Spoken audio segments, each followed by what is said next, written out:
Hadirin sekalian rahmatullah yang ulun hormati dan cintai, berkhusus terutama masyarakat kita, Haji Hanafiah, Haji Jumani, Sohibul Beb, Bapak Setiawan, dan kemudian Haji Anton, Haji Rahman, Haji Hamzah Salim, dan Haji Febroni, dan Bapak Mahroni ya.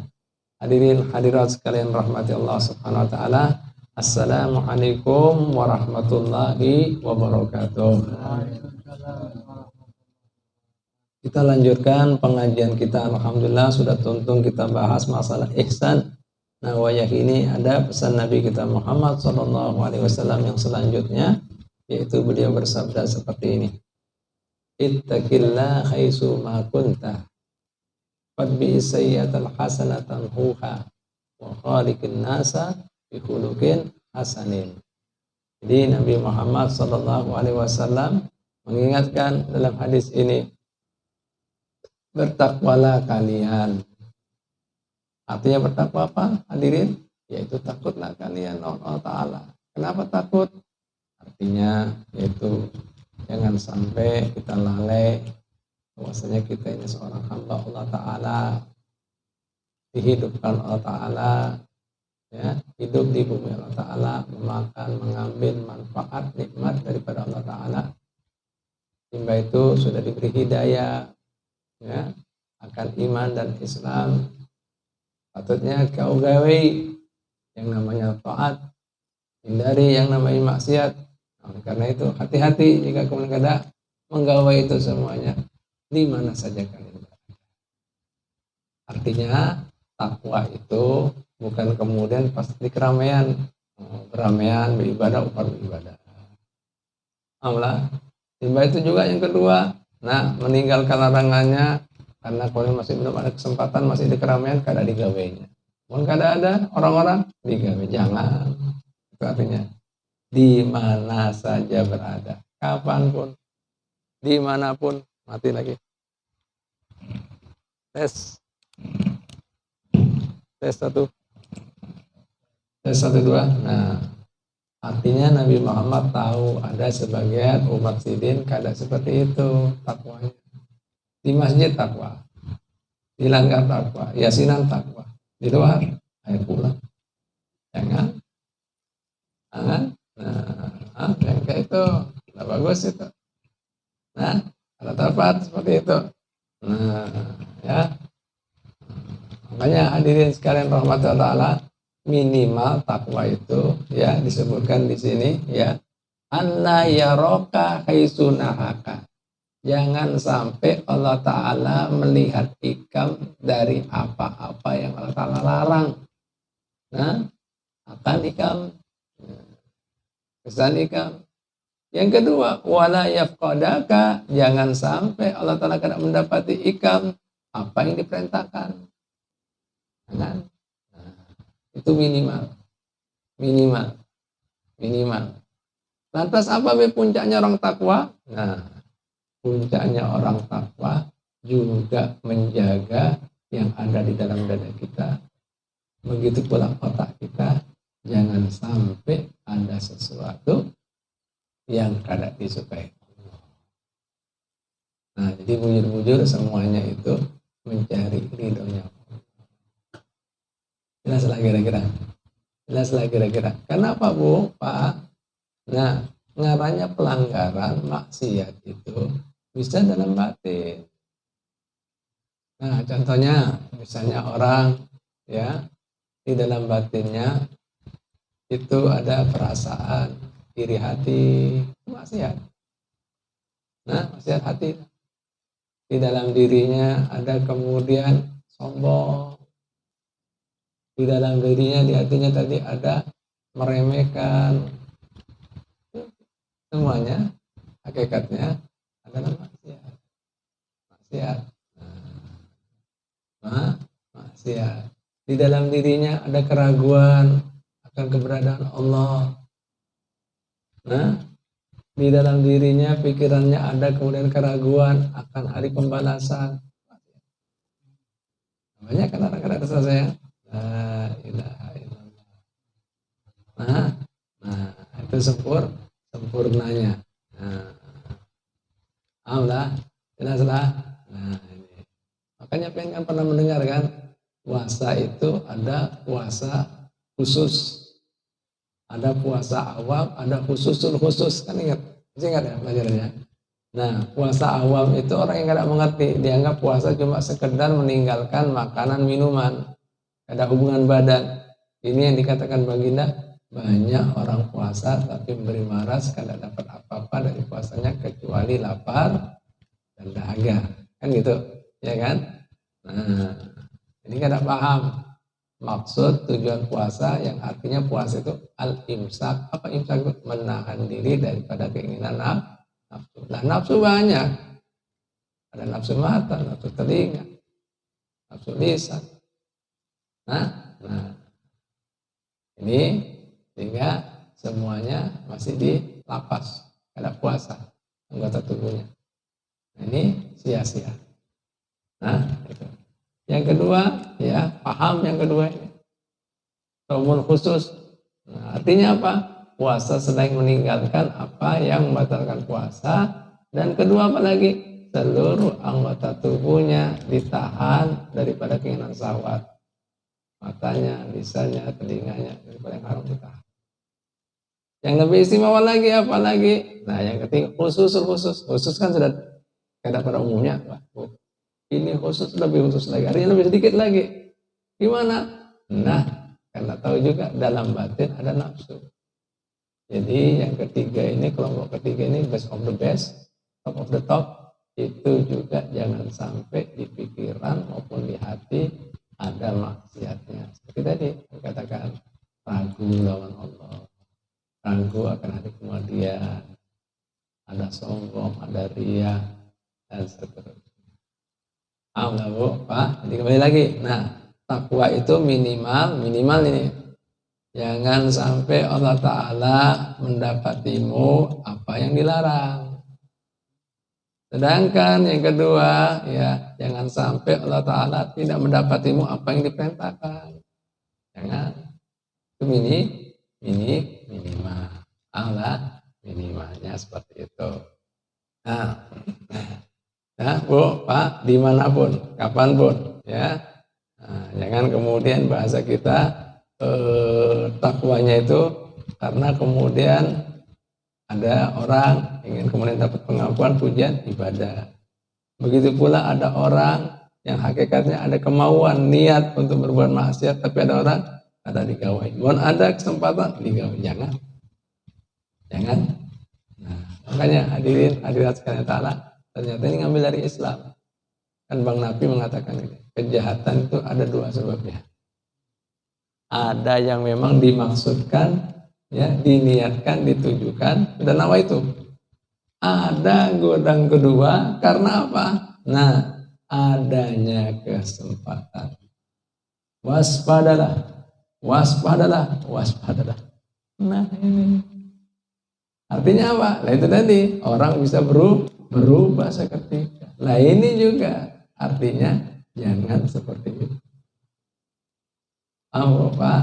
Nah, ini menarik, di sini ada sebuah kisah menarik. Ada salah seorang soleh. Ya, seorang soleh ini Pak, Bu, hidupnya kada pernah lepas dari taat ibadat sampai dionya ini merasakan manisnya, lezatnya taat ibadat. Kita kan belum, pemaksaan lah. Tinggalkan maksiat juga, wah berat, kadang-kadang sering terperosok. Nah, Bu, Pak, nah sehingga cerita ini orang soleh daripada luar biasanya merasakan manisnya, lezatnya taat ibadat. Bahkan yang namanya maksiat ditunjukkan adalah hakikatnya. Seperti misalnya melihat apa, kita misalnya berhasrat melihat misalnya bini-bini gitu, itu malah enggak ditampakkan Allah, celeng, babi, warik. Allah, tapi enggak gitu. Allah, Pak. Nah, subhanallah, ada sampai seperti itu. Seorang Allah Ta'ala sudah beri karunia karena tulusnya, ikhlasnya, karena bujur-bujur menjadi hamba Allah Ta'ala, Allah Ta'ala memberikan kenikmatan wujud taat ibadat. Sementara kita, ya, ini kenikmatannya berbau nafsu, syahwat. Allah, Pak, jadi kita masih membesarkan keinginan diri kita, nafsu kita. Makanya Allah Ta'ala kadang bisa nikmatnya taat ibadah Allah. Nah, kembali lagi, Dari luar biasanya orang ini sudah merasakan lezatnya taatnya ibadat, bahkan kemudian maksiat ditunjukkan hinanya, kotornya, jijiknya, najisnya. Sampai ini orang, Pak Soleh, selalu tiap malamnya bertemu Nabi Muhammad SAW dalam mimpi.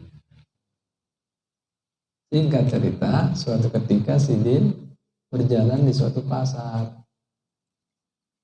Tidak tahunya didapati seorang pemuda. Ya, pemuda ini masih gagah, kuat, hakikatnya usia-usia golden age, umur-umur yang emas ini, artinya kesana untuk ilmu, belajar adab, akhlak. Tapi ini anak pemuda ini ya tidak digunakan, tapi kemudian hidupnya bersama maksiat, bahkan mengganggu orang, memalak orang. Sampai tersentuh dalam hatinya, ini anak siapa? Mana bapak? Ini kemudian anak apa seperti ini? Nah, gimana kayakmu seandainya generasi muda seperti ini? Nah, masa depan bangsa ini kayak apa ya? Hah? Siapa ya? Singkat cerita Bu, Pak, hanya ada terbersit bayangan pikiran seperti itu. Alhasil, sampai kemudian akhirnya Sidin ada bermimpi Nabi Muhammad. Sehari, 2 hari, seminggu, 2 minggu. Timbah itu Sidin kadang merasa lezat lagi taat ibadah. Dan bahkan ada kecenderungan berbuat maksiat. Bingung Sidin, kenapa berubah keadaan Sidin kayak ini? Akhirnya Bu, Pak, minta petunjuk Allah Ta'ala. Sehingga kemudian Sidin sembahyang istikharah. Sekali belum tambus, belum dapat isyarat. 2 kali, 3 kali, seminggu, 2 minggu. Akhirnya, subhanallah, dapatlah isyarat. Datanglah baginda Muhammad SAW dalam mimpinya. Tetapi Sidin muhanya dipasang. Kadang kemudian Sidin himung, maka berpaling. Akhirnya kemudian si Saleh ini, si alim ini kan, ya Rasulullah, ulun dandaman nampian lawas. Tapi pian begitu datang kok seperti ini. Nah, biar gak ada mengherani ulun. Ada mau melihati ulun, apa salah ulun, apa dosa ulun.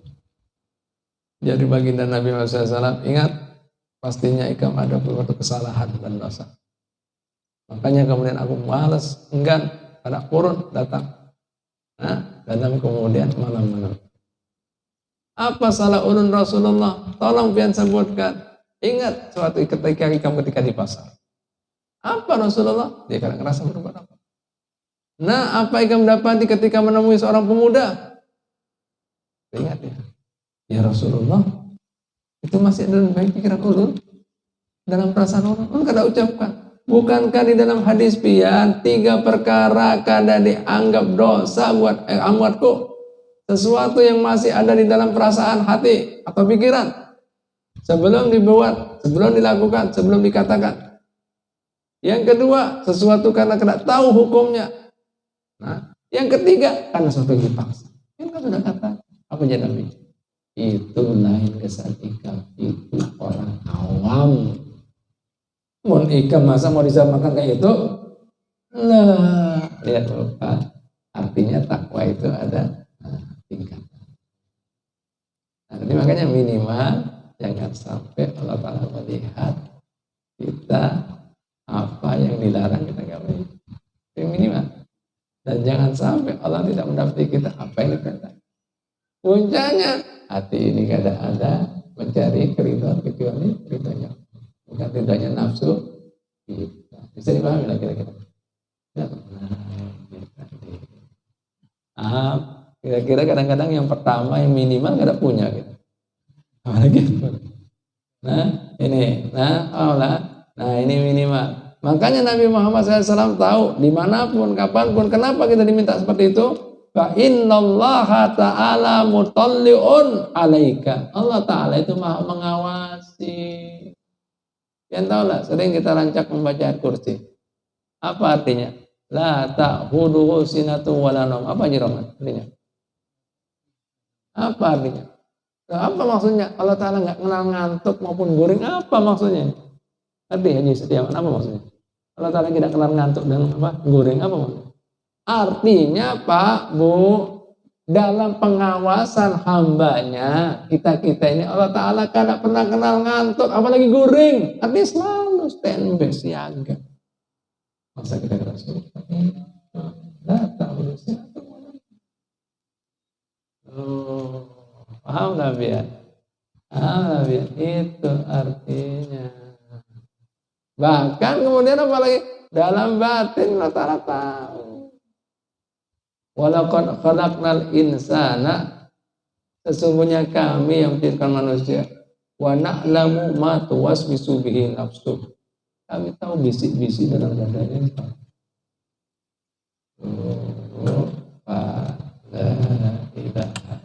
Makanya di mana saja, kapanpun, dimanapun. Jangan kemudian karena ada itu rame-ramean aja. Nah, kan ria. Apalagi meninggalkan larangan karena ke dalam keramaian masih orang makanya Pak Bu, kapan ya suatu saat maksiat tetap itu di situ perlu ditobati, diistighfari. Nah, itu apabila kan orang menganggap gini, lu kada buat Beb ya. Nah, gini Pak Bu, hitungannya ya. Ya, ini jarang orang tahu. Ini perinciannya, alhamdulillah udah dapat kemudian pemahaman. Jadi hadirin sekalian taala perlu pengen ketahui kapan kita kemudian ya kan ada di Al-Qur'an berbunyi seperti ini. Wa in tubdu ma fi anfusikum aw tukhfu yuhasibkum bihillah. Kan gitu. Wa in tubdu, apa yang kamu tampakkan? Artinya kamu buat. Aw tukhfu, yang kau sembunyikan. Yuhasibkum bihillah. Allah Ta'ala akan hisab. Wa yaghfiru liman yasha wa yu'adzibu liman yasha. Allah bisa kemudian memaafkan siapa yang dikehendaki, bisa juga mengadab. Artinya apa ini hadirin hadirat sekalian taala? Nah, ada sesuatu perbuatan yang dilarang Ta'ala pinatakan. Ada yang disembunyikan. Artinya begini Haji Rahman. Kita bernawa itu sudah. Anda berbuat maksiat. Mohon seandainya kada ada orang dibuat, tapi ada orang tidak jadi. Nah itu sudah dosa. Karena apa? Sudah niat. Sudah nawa itu. Cuma masalahnya apa? Belum ada harus dimanukan itu. Di istighfar harus tobat itu. Banyak orang nggak ngerti. Banyak orang nggak ada ngerti. Nah makanya ada sebuah hadis Nabi Muhammad berbunyi seperti ini kan. Ini sering kita baca. La haula wa la quwata illa dawaun min tis'a wa tis'ina da aisaru alham. Ucapan dzikir tidak ada daya dan upaya kecuali daya dan upaya dari Allah Ta'ala. Itu bisa jadi solusi 99 problema kehidupan. Minimal galau. Artinya apa ini Pak? Artinya tiada daya dan upaya menggawe taat. Tiada daya dan upaya meninggalkan maksiat. Jika nggak sempurna, Haji Anton, itu Allah Ta'ala akan memberikan 99 problema kehidupan. Minimal galau. Jadi teguran itu. Nah, ini nggak beres ini taatnya. Ini nggak beres ini meninggalkan. Masih bandel. Ya, jadi misalnya apa lagi? Hah? Dia apa lagi? Selain galau. Meningkat lagi Pak jadi apa ya? Misalnya rumah tangganya kan.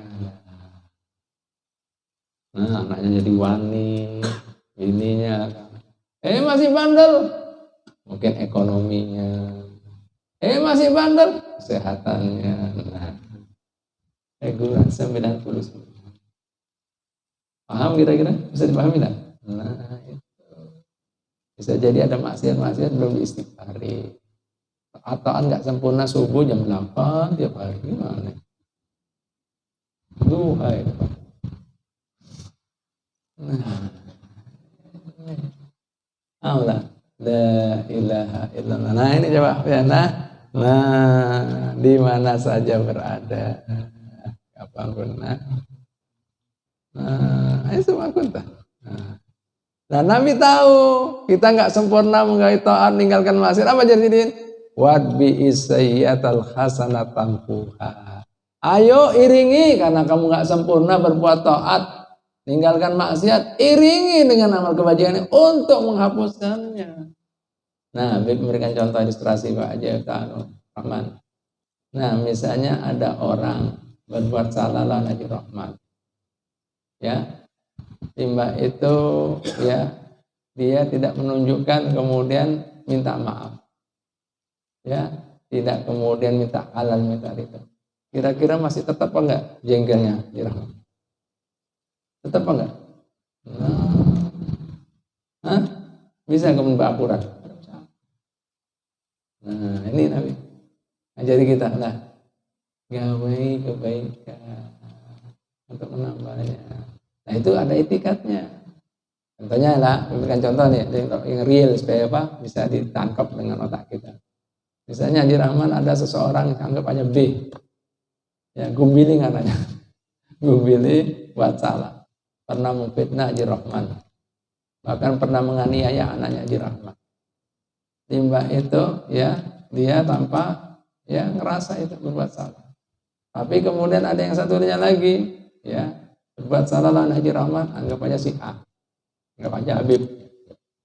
Akhirnya kemudian Habib tahu itu salah dan pastinya tidak cukup dengan kemudian berupa minta halal minta ridho aja.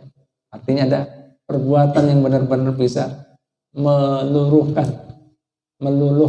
daripada ya sakit hati Haji Rahman.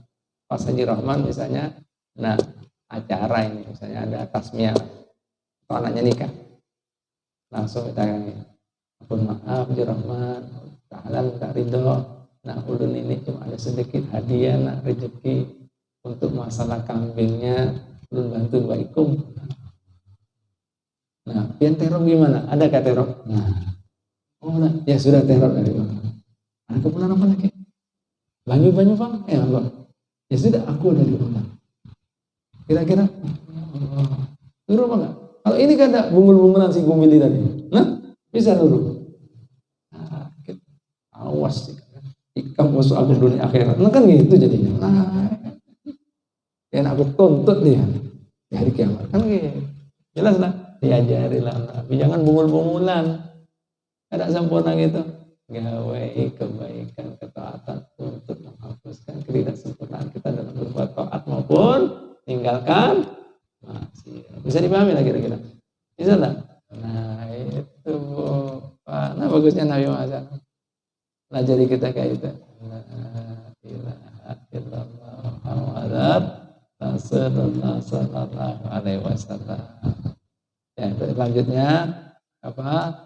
Wa khaliqun nasa bi khuluqin hasanin, dan kemudian hendaklah kalian bermasyarakat dengan orang dengan akhlak yang bagus. Penjelasannya detailnya insyaallah kita akan bahas di pengajian yang akan datang. Wallahu taala alam bisawab. Al-Fatihah. Bismillahirrahmanirrahim. Alhamdulillahirabbil alamin arrahmanir rahim maliki yaumiddin. Iyyaka na'budu wa iyyaka nasta'in ihdinas siratal mustaqim siratal ladzina an'amta 'alaihim ghairil maghdubi 'alaihim waladdallin amin. Rabbana taqabbal minna innaka antas samiul 'alim wa tub 'alaina taubatan nasuha innaka antat tawwabur rahim. Subhanallah bihamdihi astaghfiruka wa atubu ilaik. Sallallahu ala sayyidina Muhammadin wa alihi washabbihi wasallam. Walhamdulillahi rabbil alamin. Ya Rabbi bil Mustafa Sidana waghfir lana ma madha Ya Rabbi bil Mustafa balligh maqasidana waghfir lana ma madha ya wasi'al karami. Ya Rabbi bil Mustafa Silana waghfir lana ma madha ya wasi'al karami. Taqabbalallahu minkum. Terima kasih atas